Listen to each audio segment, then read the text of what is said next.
Oke, kita tadi sudah melaksanakan presentasi dengan Pak Rina dan sama Pak. Ternyata public speaking itu bisa dikatakan susah atau berbicara di hadapan orang banyak itu termasuk hal yang sulit.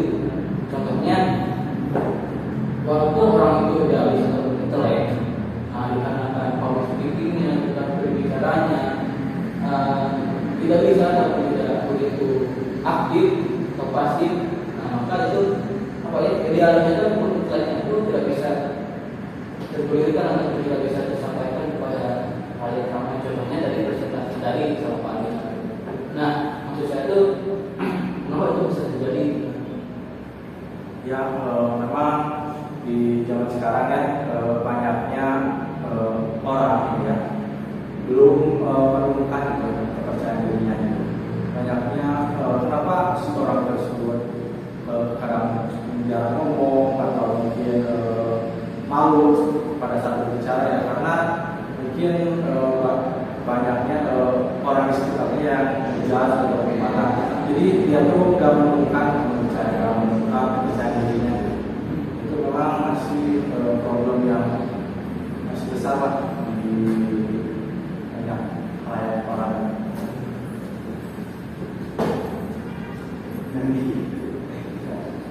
Nah, bicara tadi banyaknya orang atau mahasiswa yang belum bisa speaking, tapi apakah itu sebenarnya bisa diubah gitu? Dan adakah cara yang tepat gitu untuk melatih mereka sehingga mereka itu bisa jago public speaking, bisa berani tampil di depan banyak orang gitu?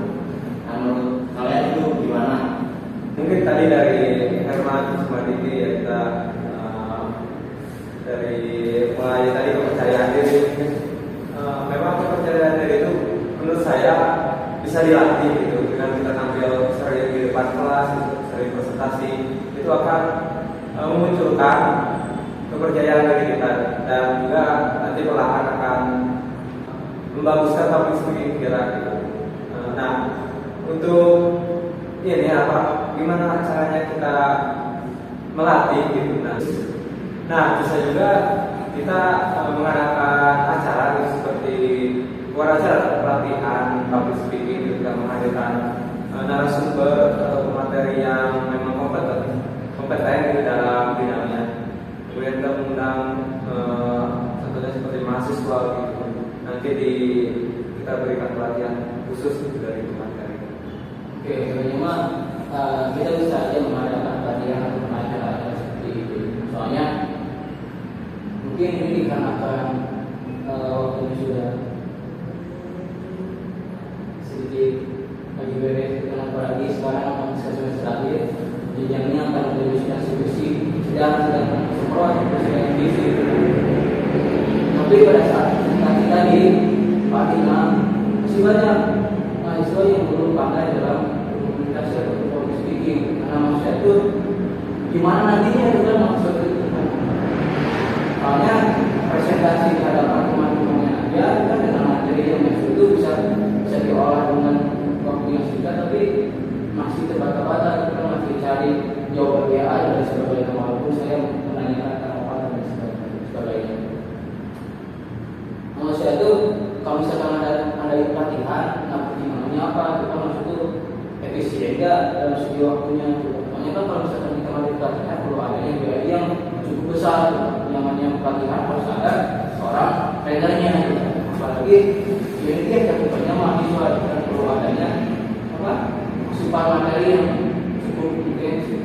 Nah, untuk tadi sekarang tuh banyaknya pelatihan ya, bisa dibilang mahal, terus pelatihan ya cuma pelatihan gitu, dijadikan karena bisnis saja gitu. Enggak pelatihan yang benar untuk mendidik si kepala tersebut. Banyak orang menggunakan si pelatihannya itu lebih ke keuntungan dirinya gitu. Nah, itu gimana?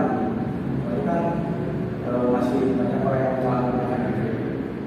Apakah efektifnya pelatihan public speaking di zaman sekarang?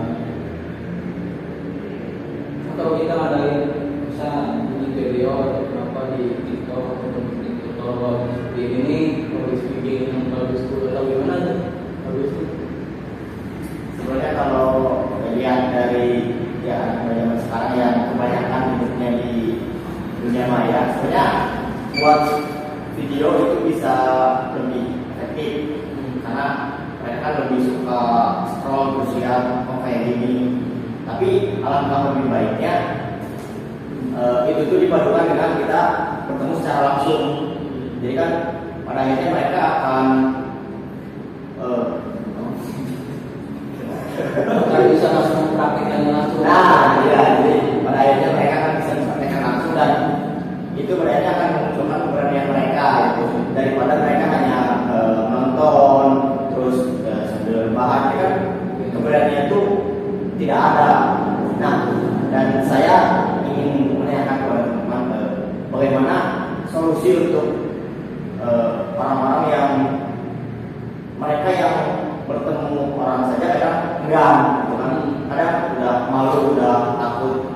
Terus kadang ada orang yang dia tuh udah menolak dulu gitu sebelum istilahnya mental block lah. Jadi dia tidak mau berkembang ini karena udah nolak dulu. Nah itu menurut teman-teman gimana solusinya agar dia tuh bisa public speaking gitu kan? Itu sangat penting gitu untuk kita sendiri gitu. Kalau dari saya sendiri itu sebenarnya ada beberapa indikator yang menyebabkan orang itu kayak gitu bisa pertama dari individunya gitu. Nah, kenapa dia kayak gitu? Karena bisa ini ataupun dia gak mau keluar dari dunia nyamannya. Bisa dikarenakan dia kurang sosial ataupun hidupnya oleh. Makanya itu salah satu faktor yang ini perlu kita pecahkan karena ada yang ini. Makanya idealnya di sini itu kita bukan hanya bikin video atau TikTok, walaupun itu ya VPN ataupun secara nominal tidak perlu mengeluarkan banyak uang, tapi alangkah baiknya kita di sini ada pelatihan public speaking yang mana di situ mahasiswa ataupun orang yang ingin ataupun belum bisa berbahasa ataupun public speaking itu bisa dilatih langsung. Kalau misalkan dari gedung dari Pak Arina, public speaking itu dilatihnya bisa aja di mana aja. Salah satunya di kamar dengan kita bercermin di kaca, kita disitu bicara sendiri, melatih kosakata kita, melatih public speaking kita, itu berbicara agar komunikatif. Kayak gitu juga bisa, tetapi maksudnya itu kurang efektif. Dalam artian merupakannya seorang trainer langsung yang dia udah aktif atau udah kompeten dalam public speaking ini ya, agar dia bisa memberikan tutor atau ya seperti inilah public speaking yang bagus tuh kan yang dengan suasana yang kayak gini public speakingnya disesuaikan kayak gitu. Ya, memang kalau kita berbicara sama dia ya, kalau kita menghadirkan trainer gitu, apalagi yang memang bukan yang kita kenal gitu, memang harganya pasti mahal gitu. Kalau saran dari saya, kita menghadirkan trainer yang kita kenal aja dulu, mungkin teman-teman ada gitu, yang mungkin dari guru-guru gitu ataupun kenalan lain gitu yang bisa kita hadirkan untuk pelatihannya gitu. Ataupun ada opsi kita kayak kita bedah buku gitu. Nanti kita baca buku bareng-bareng, kita mulai menceritakan apa yang dibaca kita.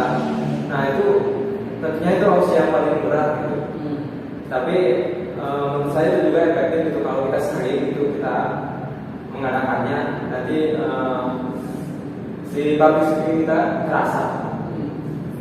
Oke, ini dari saya pertama setuju jadi kita mengadakan pelatihan public speaking dengan perantara ataupun dengan catatan kita melakukan kolaborasi dengan pilihan kalau misalkan kita berpikir kayak gitu. Nah sebenarnya kita bisa aja yang kayak gitu. Saya ada kenalan dengan orang di salah satu organisasi atau sirkel yang mana menurut saya dia kalau speakingnya udah bagus, barangkali memang kita kan bisa aja mengundang dia gitu kan. Itu ya ajang silaturahmi aja dengan antara mahasiswa. Nah, makanya kalau misalkan tadi yang kedua kita baca buku, makanya mahasiswa sekarang itu udah terdata tuh maksud tuh yang ini baca bukunya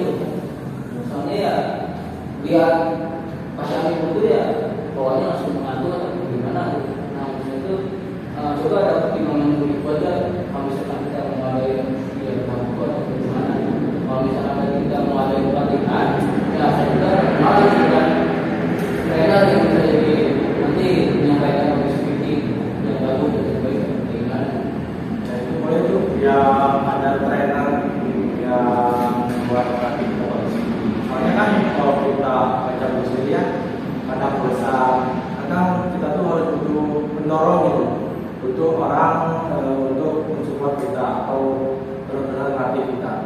Boleh tuh dengan adanya tadi orang yang kita kenal yang punya kompeten, boleh tuh untuk melatih si mahasiswa gitu.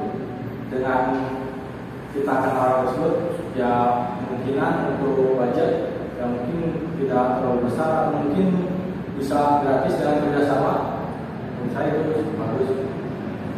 Nah, tadi lihat dari opsi dari teman-teman, itu kan ada dua opsi.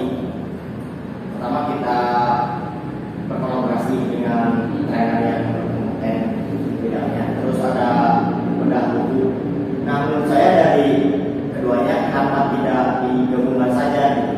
Jadi selain kita pelatihan dengan orang yang kompeten, di samping itu kita juga melakukan bedah buku.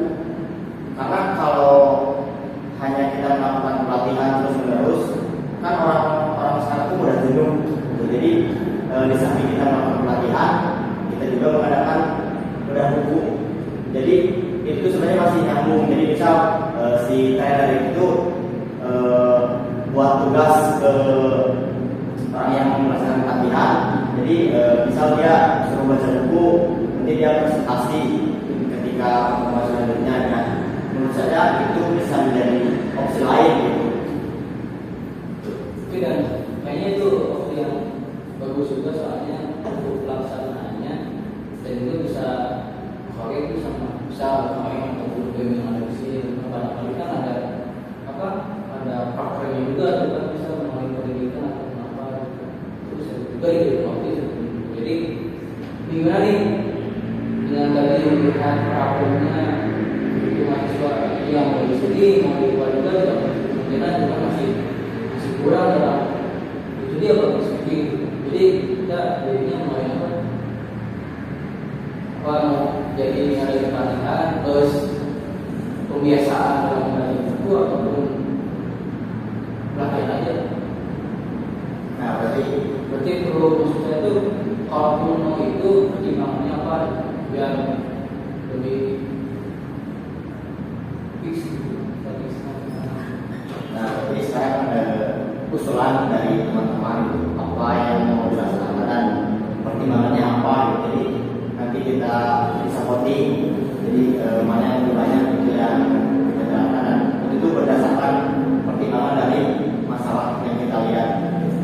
Kalau menurut saya benar ya, tadi mulai dari bedah buku gitu dan juga training kita satukan lah gitu. Jadi metodenya jadi kita bedah buku dulu gitu, terus nanti kita menceritakan apa yang dibaca, terus di sana juga harus ada ini pemateri atau yang membimbing kita gitu buat oh gimana sih gitu kita tuh menyampaikan sesuatu gitu secara benar. Nah di sana kita latih dengan dibimbing oleh si trainernya. Tapi tadi ya ada dahulunya. Sekarang kan nggak banyak orang yang punya buku. Apakah itu efektif itu dengan adanya buku kayak tadi? Apa nggak cukup aja itu dengan pelatihan ini bisa buat mahasiswa bisa bagus? Mungkin sebenarnya mas saya setuju aja ya, walaupun untuk pelatihan public speaking ini dibimbing dengan adanya bedah buku. Berarti masuknya dalam metode dalam artian. Jadi harapan saya dalam pelatihan itu bukan hanya dilaksanakan dalam pertemuan. Nah, jadi kayak misalnya nih, bisa untuk pertemuan pertama itu adanya pematerian dari si trainer berarti ya, nanti ada orang yang menyampaikan materinya. Nah, harapannya setelah itu tuh berarti kan bisa ada yang tugas lah, dengan bisa satu orang tuh ditugaskan membaca satu buku atau kayak gimana gitu kan. Nah, jadi nanti pada saat pertemuan selanjutnya nanti bisa tuh diadakan nanti acara dijadwalkan nanti. Jadi bukan pematerian lagi tapi lebih ke bedah buku ataupun tiap-tiap orang menyampaikan apa yang sudah dibacanya itu bisa dikatakan lagi nih. Yang pertama tuh dia mendapatkan pematerian, yang kedua dia langsung mengaplikasikan apa yang didapatnya pada saat pertemuan pertama. Nah, jadi yang saya bayang. Jadi pada saat pertemuan pertama itu sudah buku, tapi pertemuan pertama itu penyampaian materi terlebih dulu. Nah, sampai dulu itu bisa aja dia ada praktek, bisa aja dia ada praktek. Nah, setelah itu beres, berarti kan nanti diumumkan lagi untuk waktu ini kita dilaksanakan 1 hari, berarti nanti dijadwalkan lagi. Nah, selanjutnya nanti kita bisa ada tahu buku untuk buku dan sebagainya dan nggak punya kayak gimana juga. Ya kan sekarang seperti kita ya kan. Nah, kalau misalkan nggak ada fisiknya berarti kita bisa dari ini online atau itu mungkin dari saya. Jadi kita bisa ambil bagian. Nah, tadi dari usulan teman-teman, karena udah mengerucutkan ini apa yang akan kita laksanakan, jadi biar tidak terlalu lama, jadi kita pilih aja apa opsi yang akan kita jalankan. Oke. Kalau dari saya mungkin kita saksikan aja kita berhubung yang udah jalan musliman gitu ya. Pertama dulu kita saksikan aja. Jadi gimana kalau misalkan untuk menyelesaikan masalah public speaking itu kita adain pelatihan public speaking aja dengan mana nanti yang menyampaikan materi public speaking itu yang udah pasti udah bisa kita public speaking nanti untuk teknisnya untuk konsepnya nanti mungkin kita bicarakan atau konkretkan pada pertemuan selanjutnya. Mungkin ya barangkali teman-teman mengusulkan nanti. Kalau dari saya kita mungkin adain pelatihan public speaking aja untuk masalah biaya dan sebagainya. Mungkin nanti kita bisa komunikasikan dengan bagus. Saya gimana dari teman-teman? Ya, menurut saya setuju dengan Bayu yang telah mengadakan pelatihan. Kemudian ya nantinya kita harap banyak yang ikut dari semua mahasiswa. Berarti nanti untuk teknisnya juga kita nggak sendiri. Yang pertama nanti kita kolaborasi dengan si pematerinya, dikarenakan dia memegang sirkel juga, dan otomatis kita kolaborasi dengan sirkelnya itu. Maksudnya pasti ada banyak orang yang ikut, khususnya orang yang ada di sirkel itu. Nah, barangkali kita ada kolaborasi dengan BEM yang ada di sini ataupun mahasiswa yang ada di luar itu kan begitu juga. Barangkali dari teman dari mana? Saya setuju, semoga dengan adanya pelatihan ini bisa memecahkan masalah public speaking, sebenarnya mengurangilah masalah public speaking. Jadi juga disebutkan si pemateri ini punya circle yang semoga dengan circle ini kan si orang tersebut kan bersosialisasi. Nah, semoga seorang tersebut mahasiswa yang kurang public speaking dengan bersosialisasi di circle bisa mengekspresikan dirinya lebih banyak Keluar dari yang bekerja. Ya, berarti ini menjadi ajang untuk berjalan juga kita bisa menempatkan relasi di masyarakat ini. Berbagai dari begini. Ya, dari permasalahan, saya setuju dengan mengadakan public speaking karena menurut saya isinya bukan hanya public speaking aja, tapi bagaimana kita bersosialisasi dengan orang, dengan kita memberanikan diri bertemu orang. Sebenarnya itu bisa membuat kita pada akhirnya bisa untuk public speaking dengan sendirinya. Ditambah lagi dengan adanya pelatihan ini membuat kita pada akhirnya ya akan lebih berani, akan lebih bisa untuk public speaking dan tidak takut lagi untuk bicara dengan orang. Gitu ya. Akhir daripada diskusi sekarang, berarti kita mengadakan pelatihan public speaking dengan konsep, dengan teknik di lapangan. Nanti kita melakukan kolaborasi dengan pihak di luar ataupun ya situasi yang di luar ataupun sama BEM yang ada di musik ini. Mungkin untuk perencanaan muslimnya kita nanti diskusi sampai nanti barangkali nanti kita bisa langsung menyampaikan dengan situasi itu langsung biar lebih jelas gimana bagus selebihnya. Jadi ya, oke.